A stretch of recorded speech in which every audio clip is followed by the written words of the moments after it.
Kviečiu stabtelėti ir užsukti į natūralių kristalų karalystę. Pagaliau jie visi rado vietas po viso persikraustimo.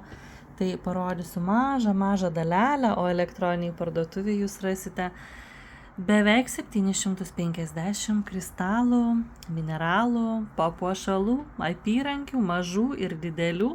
Ir štai tokių gražių ir pačių įvairiausių. Prie kiekvieno kristalo yra aprašymas, tai galėsite susipažinti.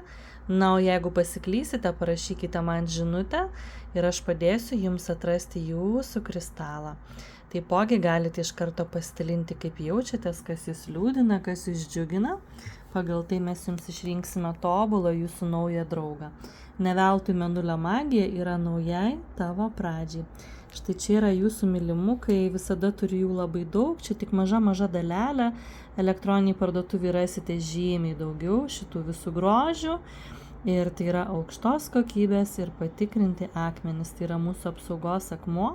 Pigesni galbūt ne visada turės tokius įspūdingus žėručius, ar ne, kur susijungia ir jūra, ir dangus, ir visos žvaigždės, ir visa visata, bet poveikis nuo to nesikeičia.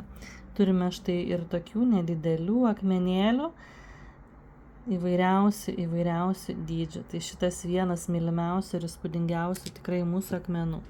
Toliau mes turime lavas, toliau mes turime magišką tokį obsidianą, ar ne, tai yra ne kasdienai, tai labiau tie, kurie užsiema ezoteriką arba keliauja giliai savęs pažinimo keliu ir yra sąmoningume. Štai čia turime tokius levandinius ametistukus, jie yra gerokai šviesesni negu mums įprasti.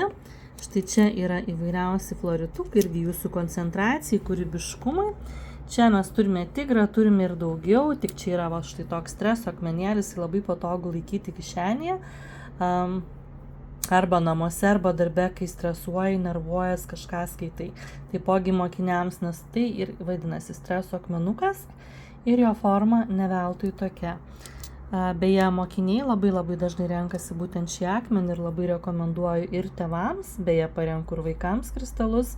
Tai parašykite apie savo vaiko charakterį ir kiek jam metų. Tai turime įvairiausių ir pakabukų, ir kaip matėte, yra apyrankių.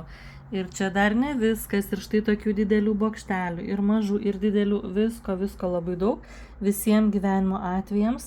O štai šį labai mėgsta moksleiviai ir kai pradeda nešioti darželyje, kad būtų drąsesni, toliau mokyklėlėje, tai žinokit, ir studentai tebe nešioja, nes ir egzaminams gerai ne tik įveikti baimės, ar ne?